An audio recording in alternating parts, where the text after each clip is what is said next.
Mateus 14 e o versículo, vamos ler o versículo 26. Vamos ler o 25 também, 14 e 25.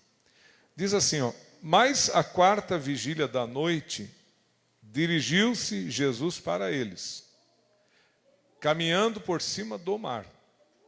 E os discípulos, vendo-o caminhar sobre o mar, assustaram-se, dizendo: é um fantasma.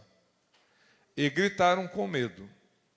Jesus, porém, lhes falou logo, dizendo: tende bom ânimo, sou eu, não temais. E respondeu-lhe Pedro, e disse: Senhor, se és tu, manda-me ir ter contigo por cima das águas. E ele disse: vem.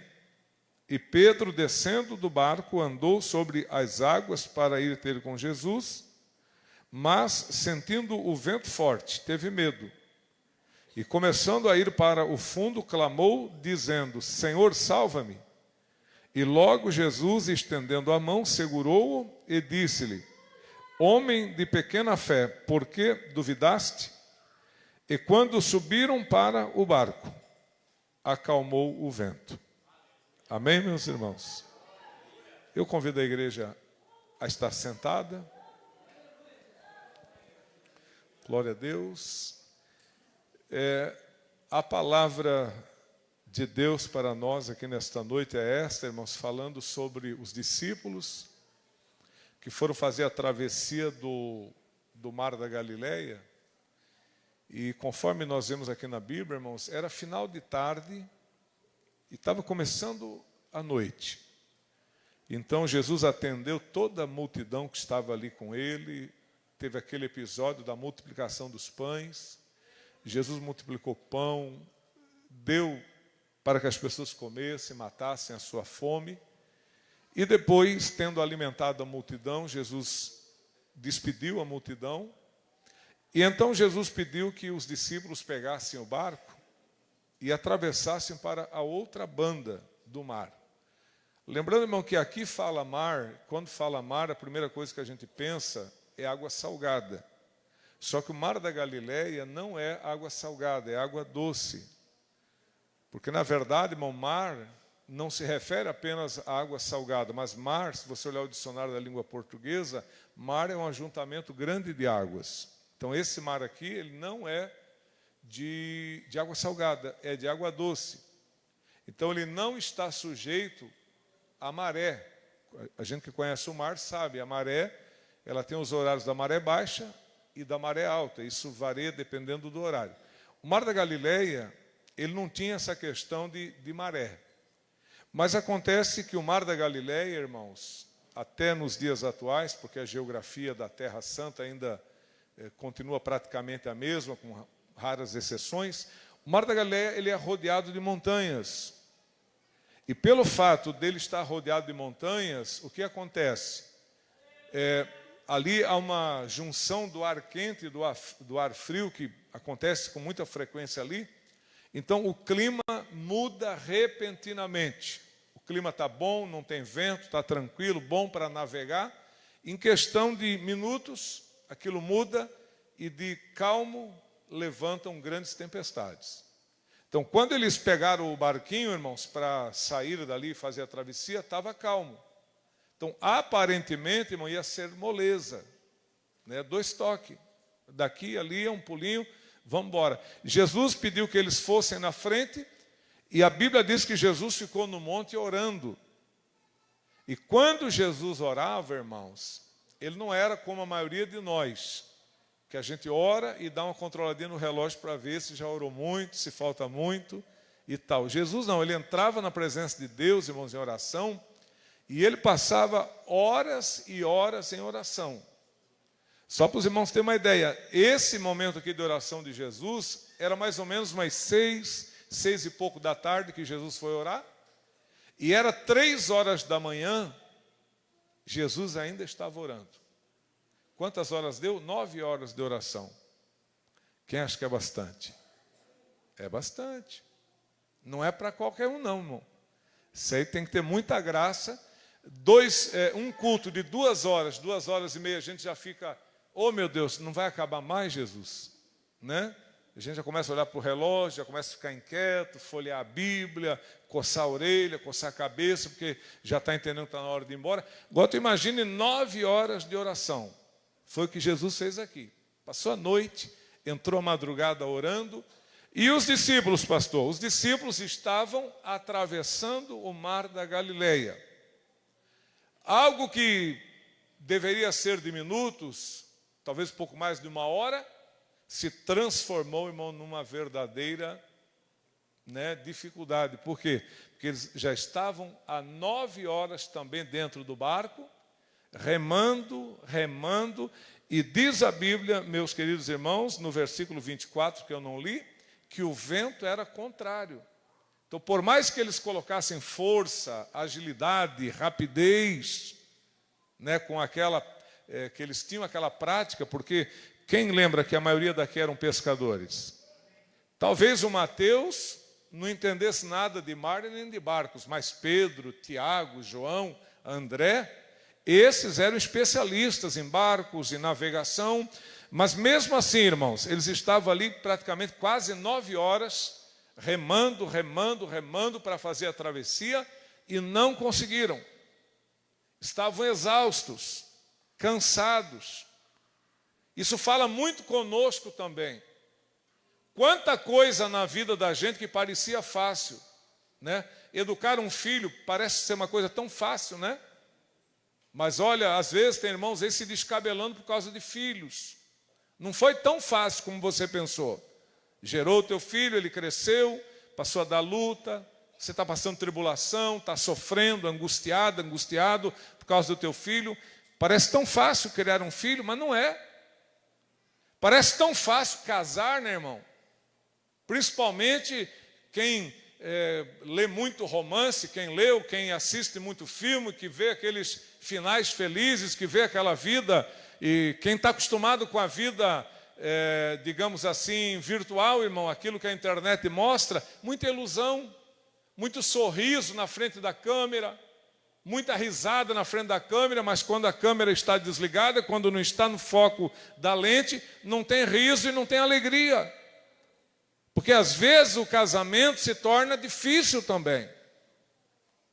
Mas por que difícil, pastor? Problemas, dificuldade financeira, saúde, desemprego, falta de entendimento entre o casal. E talvez você casado, sei lá quanto tempo, mas está igual aos discípulos, fadigado. Né? Muitas pessoas pegaram um complexo de casamento, trauma de casamento.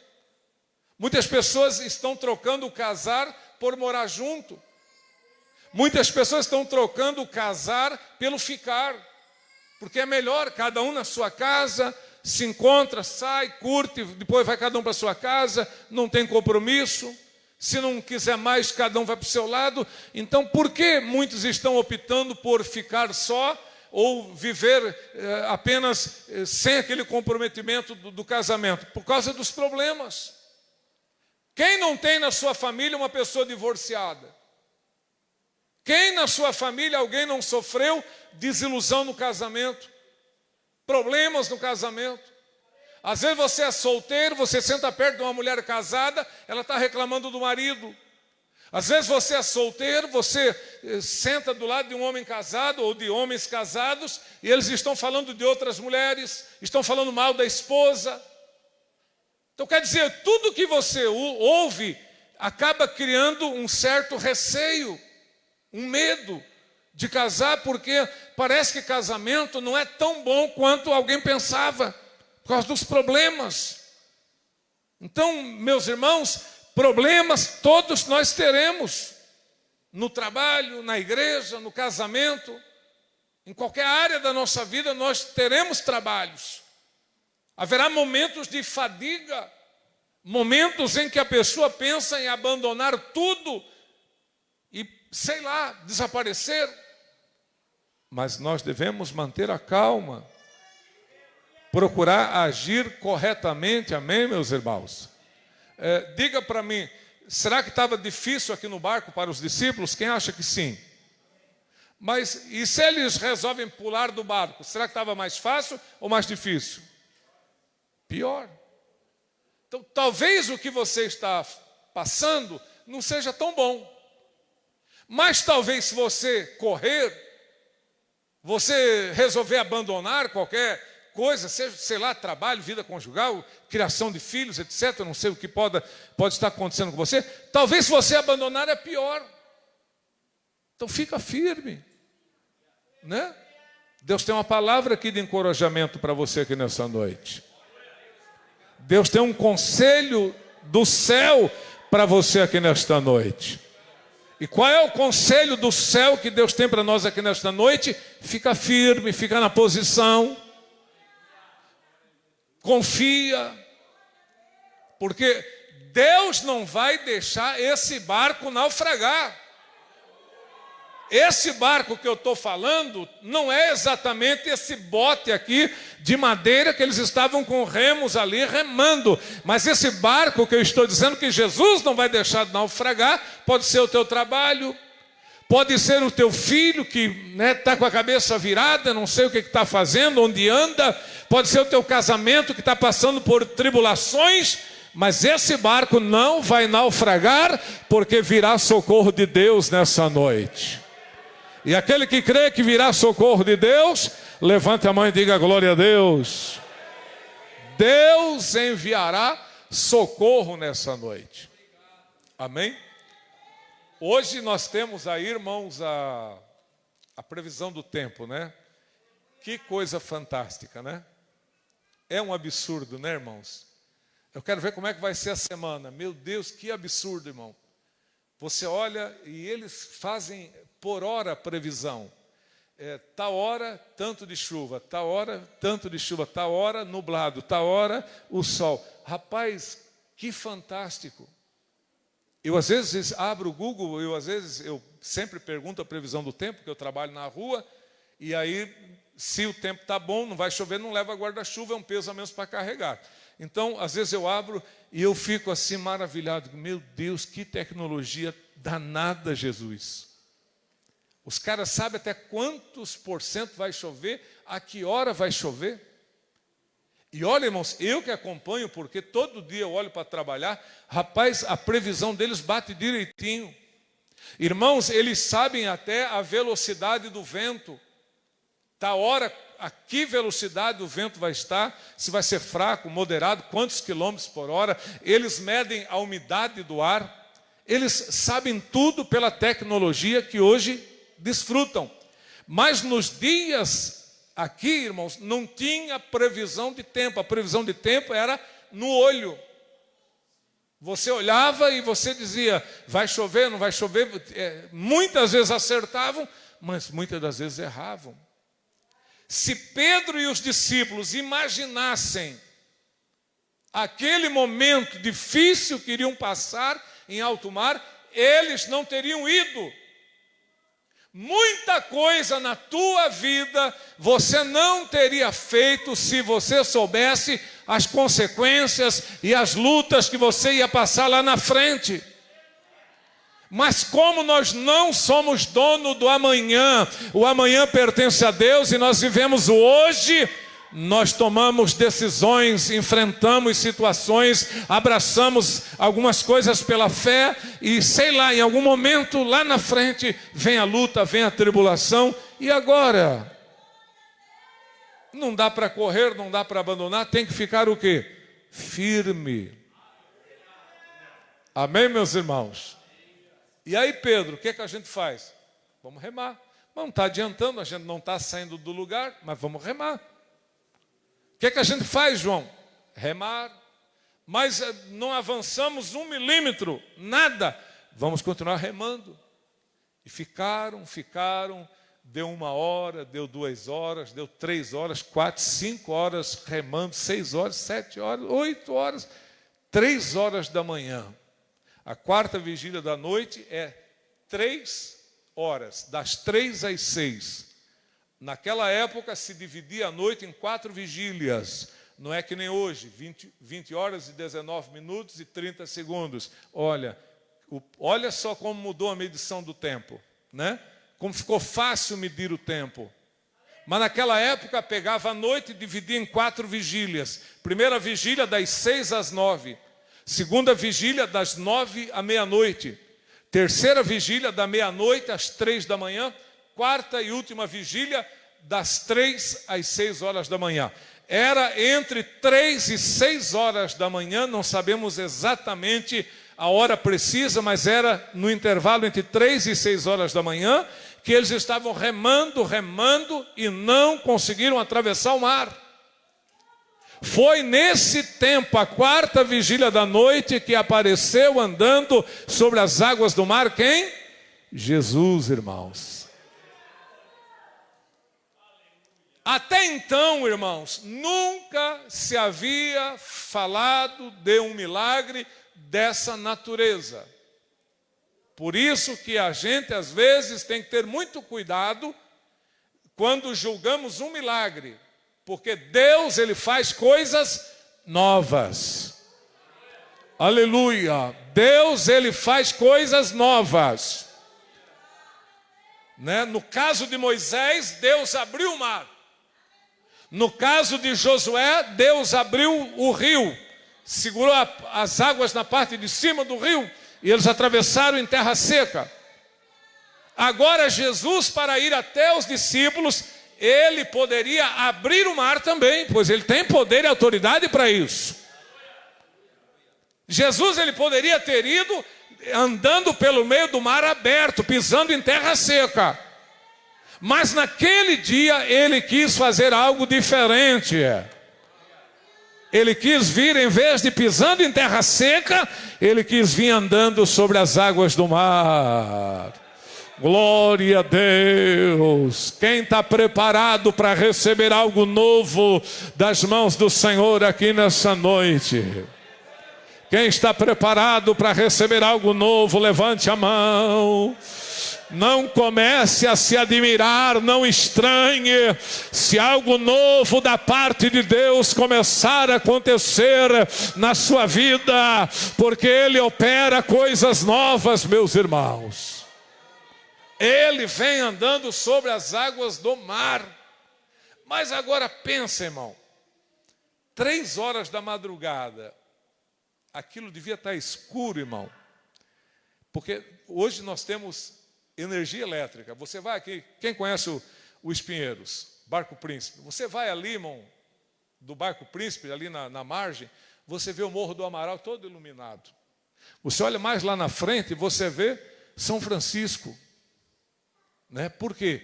Por causa da iluminação. Você vê as luzinhas acesas. É escuro, mas não é tão escuro. Mas tu pensa aqui, irmão, não tinha iluminação elétrica. Irmão, aquilo era um breu escuro, escuridão total.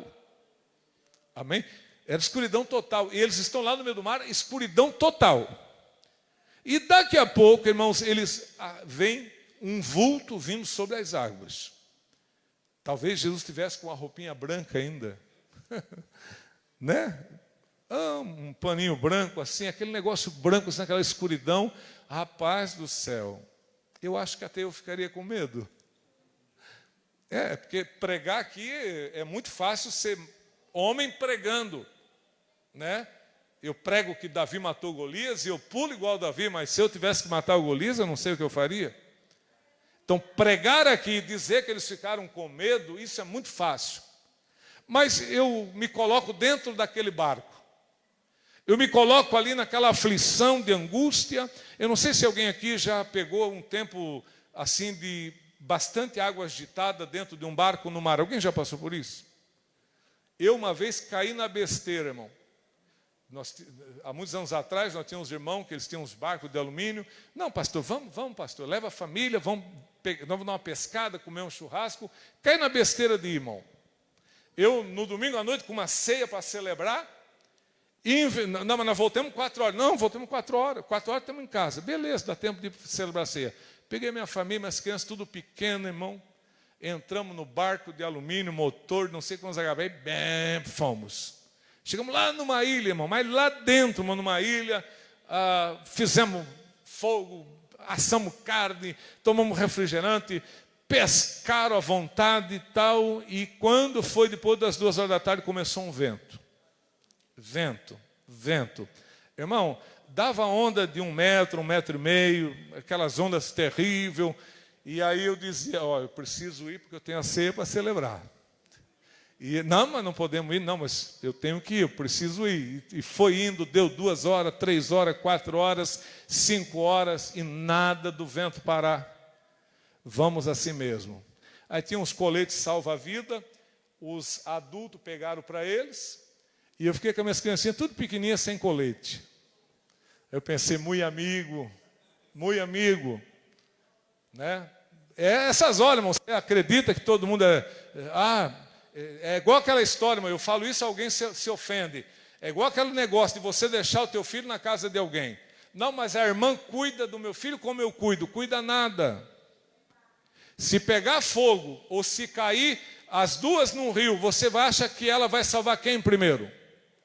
A filha dela. Se dela, vai tirar a tua, mas primeiro a dela. Então, quem é pai, meu. Ninguém vai amar o filho e a filha como o pai e a mãe. Tu coloca isso na tua cabeça. Aí fomos, todo mundo alegre. Na hora de voltar, onda de 1 metro, 1,5 metro. Os adultos deles pegaram o colete. Eu vim sem colete, minha mulher veio sem colete, minhas crianças, tudo um bando de ratinho pequenininho sem colete. Na época eu era magro, eu apesar de gordo, eu nado bem. Mas como é que eu vou salvar tanta gente? Não tem, fosse um, beleza. Mas como é que, se acontecesse um problema maior, como é que eu ia salvar aquela filharada, irmão? Então, voltamos pela misericórdia, quase o barco virou em algumas ocasiões, mas foi terror. Era para nós chegar aqui umas 6 horas, nós chegamos, passava de 8 horas da noite. Perdi a ceia, perdi tudo, quase que virou o barquinho, com o risco de perder filha na água, afogada, mulher, mas foi uma lição, irmão, né? Foi uma lição que Deus me deu. Então, não é fácil, irmão, você estar no meio do mar, água para todo lado, vento forte, ondas grandes batendo na embarcação, e além de tudo isso, vem vindo um vulto ali no meio da água, 3 horas da madrugada, irmão, e o cara olha para aquilo e fica, meu Deus, tem misericórdia, é um fantasma. E começaram a gritar, irmão. Tu consegue imaginar homens adultos gritando, irmão? Né? Quem prestou atenção, quem lembra que eles começaram a gritar, diga glória a Deus. Está aqui, e começaram a gritar. É um fantasma. Ficaram com medo. Quando Jesus viu eles desesperados e com medo, irmão, eles devem ter tudo ido para um canto do barco, né? Quanto mais longe do fantasma, melhor, né? Vem tudo para um ladinho do barco, o barco já estava assim para afundar, ó. Quando Jesus viu que eles entraram em pânico, Jesus gritou, não tenham medo. Aleluia. Será que essa palavra serve para você nessa noite aqui, para você não ter medo? Qual é a decisão que você tem que tomar? Qual é o exame que você vai fazer? Qual é a cirurgia que você vai ter que se submeter? Qual é o problema que você está enfrentando? Qual é a luta pela qual você está passando? E Jesus está bradando aqui nessa noite, não tenham medo. Aleluia. Quem pode ouvir a voz do Espírito Santo ecoando no seu coração, dizendo, não tenha medo? Quem pode ouvir essa voz? Quem pode ouvir essa voz aqui nessa noite? Quem pode ouvir a voz do Espírito Santo dizendo, não tenha medo, não tenha medo, não tenha medo, não tenha medo. Deus não quer uma igreja com medo. Bendito é o nome de Jesus. Olha, capítulo 24 de Mateus. Jesus fala dos sinais do final do tempo. Guerra, fome, peste. Lembra? Jesus fala todos os sinais, os mais tristes que a gente possa imaginar. E quando Jesus termina de falar os sinais, ele diz assim, ó, mas não vos assusteis. Aleluia. Você tem que saber a verdade, mas você não pode ter medo. Aleluia. Você precisa ouvir a verdade. A verdade que às vezes aflige, a verdade que às vezes incomoda, a verdade que às vezes dói, a verdade às vezes que nos deixa, irmão, preocupado. Mas o Senhor diz: não vos assusteis, não tenham medo. É preciso ter coragem, meus irmãos. Nós estamos vivendo um momento de instabilidade, Um presidente ameaça um país, o outro presidente ameaça outro país, e a gente está no meio, Um monte de maluco por aí, a gente está no meio, sem vontade de fazer guerra, sem querer matar ninguém, sem ter armas para nos defender, para atacar. Nós estamos no meio. Só que assim, meus irmãos, há um maior que está conosco. Há um grande que está conosco. Sabe? Eu vou contar para vocês aqui, a maioria sabe, mas talvez alguém não saiba. Houve uma ocasião em que o país da Síria, o rei Senaqueribe botou na cabeça: eu vou atacar Jerusalém e vou destruir esse povo. Irmãos, ele pegou 200 mil soldados, quase 200 mil soldados, e ele veio para atacar Jerusalém. Chegou ali em Jerusalém, irmão, falou, mas disse tanta bravata: porque eu quero ver o Deus de vocês defender. Eu já tive guerra contra outras nações mais fortes do que vocês, e o Deus dele não pôde defender eles, e o Deus de vocês também não vai defender vocês, e eu vou entrar nessa cidade, vou prender, vou matar, vou destruir tudo, é melhor vocês se entregar. Mandou até uma carta, irmãos. Sabe o que o rei fez com a carta? Ele pegou a carta, entrou na casa de Deus, mostrou a carta para Deus. Amém, irmãos? O rei, está na Bíblia, livro do profeta Isaías, livro das crônicas. O rei pegou a carta e mostrou para Deus: Deus, olha aqui a carta que mandaram.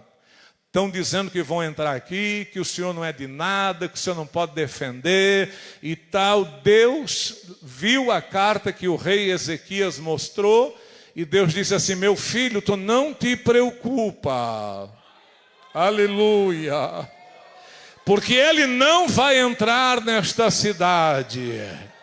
Tu não te preocupa, porque essa batalha não vai ser a batalha de vocês, mas essa batalha vai ser a minha batalha. Alacanda rabacheia. Deus está tomando o teu problema na mão dele nesta noite. Deus está tomando a tua enfermidade na mão dele aqui nesta noite. Deus está tomando os teus filhos na mão dele aqui nessa noite. E ele está dizendo: não te preocupa, porque essa batalha não é tua, mas essa batalha é minha. Aleluia. Deus é fiel, meus irmãos. Deus disse: não te preocupa, porque essa batalha não é tua, mas é minha. E o rei da Síria, irmão, estava lá, exaltado, falando pelo cotovelo, dizendo o que não podia dizer. Chegou a noite, todo mundo foi para a cama. 185 mil soldados. Quem entender que isso é muito soldado. Irmão, cavalos e carros de guerra para tudo quanto é lado. Irmãos, espada, lança, escudo, arco, flecha, armas usadas na antiguidade, nas guerras, aquele monte de equipamento de arma, material bélico, como fala. E aí chegou a noite, deu toque. Quem sabe que no exército tem toque de alvorada e toque de recolher. Lá você não vai dormir a hora que tu quer, não. Você vai dormir a hora que os homens mandam. E lá ninguém levanta a hora que quer, levanta a hora que os homens mandam. Então é assim que funciona. Para levantar vem um corneteiro e hora de levantar. Para deitar vem um corneteiro e hora de ir para a cama. Proibido, barulho, tem que dormir. Deu toque de recolher, todo mundo foi para a cama. De madrugada era o ataque a Jerusalém. Aí lá no céu Deus chamou um anjo de guerra. Aleluia. Deus disse: tem um trabalhinho para ti essa noite. Porque enquanto nós dormimos, o céu não dorme. Aleluia! Oh, glória a Deus! Enquanto nós dormimos, o céu não dorme. Lá no céu não dorme. A Bíblia diz que o guarda de Israel não dorme nem cochila. Ele está acordado toda hora, todo instante, todo momento. Ele está te olhando a todo instante. Todo mundo foi dormir ali no exército da Síria. E lá no céu Deus chamou um anjo e disse: olha, tem um trabalho para você. Desça lá nos arredores de Jerusalém. O exército da Síria está lá. Dá uma passadinha assim pelo meio deles assim, para que não fica um vivo. Irmãos, todo mundo dormindo, os ímpios dormindo. O povo em Jerusalém devia estar com o olho assim, né, irmão? Porque estava esperando o ataque, né? Vai lá ver como é que o Maduro está essa hora, irmão. Está com uns bagão de olho assim instalado, pensando que vai cair uma bomba na cabeça dele a qualquer momento. Porque quem vai sofrer o ataque fica com os nervos à pele. Diz que ele anda com cada olheira, é que ele tem um maquiador bom que dá uma maquiadinha. Quando ele faz o discurso, ele está bonito, mas é só maquiagem. Embaixo da maquiagem, a olheira está tomando conta da cara dele, medo da morte, né? Então o exército da Síria foi dormir. Eram os mais fortes, eram a maioria. Lá em Jerusalém, todo mundo acordado, soldado com o arco e flecha na mão, com a lança na mão, com a espada na mão. Quem não era soldado estava orando, estava passando a vigília na madrugada em clamor. Muitas pessoas clamando a misericórdia do Senhor. Deus no céu dá ordem, o anjo desce, irmãos. E o anjo passa no meio do exército da Síria. O anjo passa para lá, o anjo passa para cá, e o anjo passa por ali, o anjo passa por aqui. E em cada fileira que o anjo passava, em cada tenda que o anjo passava, em cada redor de cabanas e tendas que tinha ali que o anjo passava, os soldados iam morrendo deitados na cama mesmo. Louvado seja Deus. Deus estava pelejando por Israel, como peleja por você também nessa noite. Aleluia. Quando amanheceu o dia, irmãos, Deus ainda poupou o rei. O rei acordou e disse: chama os homens, dá-lhe tocar a trombeta, né, irmão? E toca a corneta, toca a corneta. Rapaz, não tem uma luzinha acesa, não tem uma barraca aberta, não tem ninguém de pé.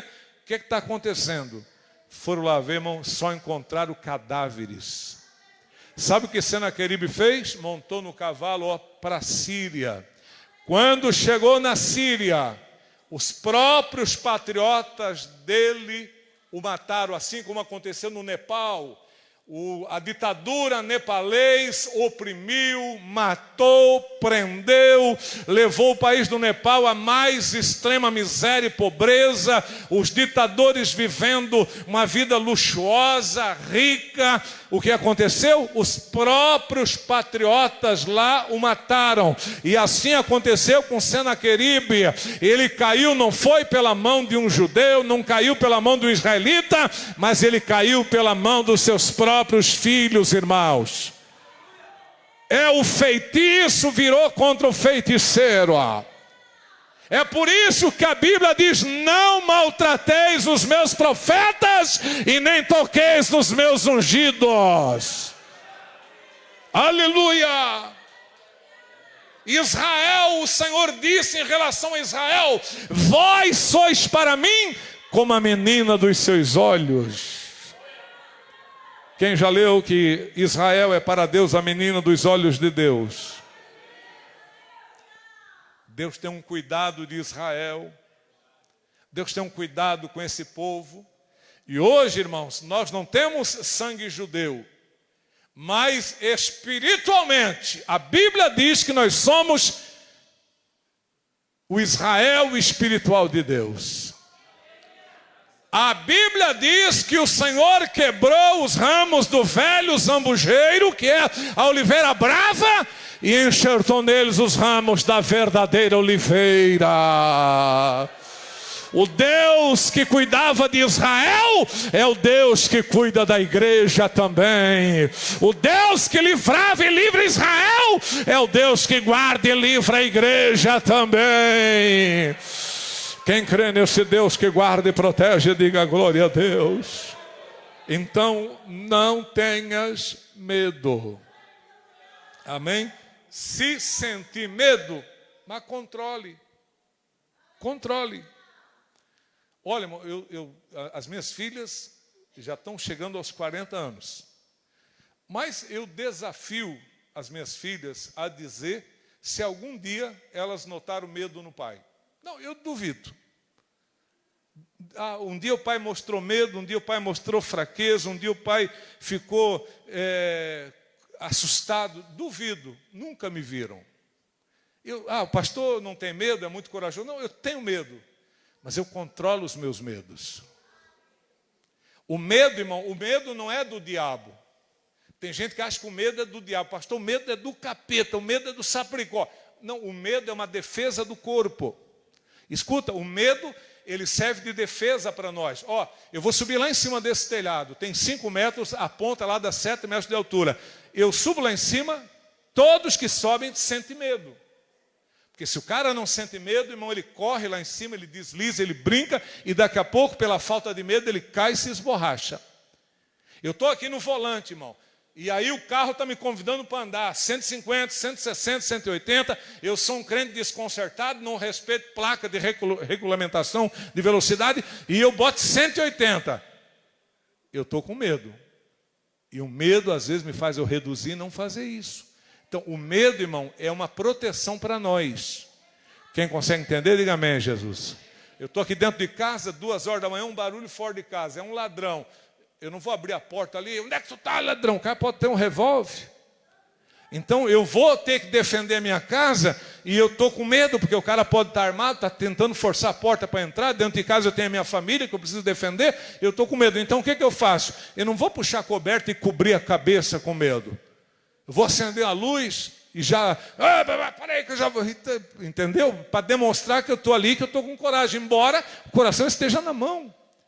Então, meu querido, Deus não pede a você que você não sinta medo. É óbvio que haverá situações que vai te dar medo, mas controle esse medo. Usa a tua fé, usa a tua confiança em Deus. Amém? Eu não vou alongar por causa do horário, irmãos. Até queria terminar antes, falei demais já. Assim, veio Jesus e disse, não tenham medo, sou eu. O apóstolo Pedro, irmãos, ele era aquele homem que ele falava. Sempre, Jesus fazia uma pergunta, o Pedro era o primeiro a falar. Na igreja tem aqueles irmãos que falam bastante, tem aqueles irmãos que falam pouco. O Pedro gostava de falar. Tinha perguntas que Pedro acertava, tinha perguntas que Pedro errava, natural isso, né? Está aprendendo, é discípulo. Então Pedro, quando escutou Jesus dizer que era ele, Jesus disse, Senhor, se és tu, manda-me ir ter contigo sobre as águas. E o que é que Jesus disse? Venha, pode vir. E Pedro foi. Só que diz aqui, irmãos, esse versículo que nós lemos aqui, louvado seja o nome do Senhor, que Pedro... sentindo o vento forte, ele teve o quê? Medo. Quando Pedro sentiu o vento forte, uma coisa é sentir o vento dentro do barco, pisando num chão sólido, e outra coisa é sentir o vento forte num chão de água, que não tem nada de sólido, que você faz assim e o pé atola na água. É diferente, duas coisas bem diferentes, distintas. Então lá dentro, Pedro se sentia seguro. Lá fora, com o vento forte, ele se sentiu inseguro. Mas ele estava andando, estava indo bem. Mas quando ele sentiu o vento forte, que ele passou a ter medo, as coisas começaram a dar errado. E aí ele começou a afundar, literalmente. Né? A gravidade, essa forcinha abençoada que está aí no seio da terra, ela começou a puxar Pedro. A gravidade está fazendo o trabalho dela. Qual é o trabalho da gravidade? Fixar corpos e objetos na terra. Então, a gravidade estava trabalhando ali, e ela viu que o Pedro estava com medo, já não tinha mais fé para vencer a força da gravidade. Ela o quê? Submergiu Pedro para dentro da água. A força da gravidade não é o diabo, é a força natural da gravidade. E Pedro começa a afundar. Quando Pedro começa a afundar, ele entra em desespero. Nessa hora, se ele tinha vergonha, ele perdeu. Ele disse, socorre-me, Senhor. Estou me afogando aqui, ó. E não é vergonha pedir ajuda, irmão. Para de bancar o durão, para de bancar o bom, a boa, o forte. Não é vergonha pedir ajuda. Vergonha é tentar carregar um fardo sozinho que tu não consegue. Vergonha é tentar resolver um problema que você não dá conta. Vergonha é enfrentar situações que você não sabe vencer e você não pede ajuda. Então pedir ajuda não é vergonhoso. Socorre-me, Senhor, estou afundando aqui, tem misericórdia. Ele deve ter pensado, linguarudo, para que fui pedir para você do barco? Estava ruim lá, mas estava bom. Agora está ruim mesmo, né? Jesus foi lá, pegou ele pela mão, levantou e falou assim: homem de pequena fé, por que é que tu duvidou? Ele não fala nada aqui, né? Essa ele nem respondeu, ele preferiu ficar quieto. Sabe, tem hora que a gente prefere calar, e é bom calar mesmo, porque, irmão, não adianta querer justificar o injustificável. Tem situações e respostas que é melhor não dar. Ficar quieto. Por que duvidaste, homem de pequena fé? Ficou quietinho, entrou para dentro do barco com Jesus, o mar acalmou, o vento acalmou, fez bonança, pronto, acabou o problema. Pedro viveu uma experiência, só não viveu melhor a experiência porque faltou fé. Sabe, Deus tem experiências com cada um de nós. E cada um de nós viverá experiências novas com Deus, mas isso é à medida da nossa fé. Se você não tem fé, você é um crente natural, você só acredita no poder do medicamento, no poder da medicina, você só acredita no poder da justiça, do juiz, do advogado. Se você é um crente natural, você só crê no poder da arma de fogo, da arma branca, mas quem crê no sobrenatural sabe que há alguém maior do que a medicina, maior do que qualquer coisa. Esse alguém maior é Deus que cuida de nós, meus irmãos. E essa fé e essa confiança que nós temos em Deus nos faz viver experiências tremendas. Amém? Quantos querem confiar mais em Deus? Diga glória a Deus. Então, aplaude e glorifica o nome de Jesus Cristo. Aplaude e glorifica, irmão. Aleluia. Eu quero convidar a igreja a estar de pé. Nós vamos fazer a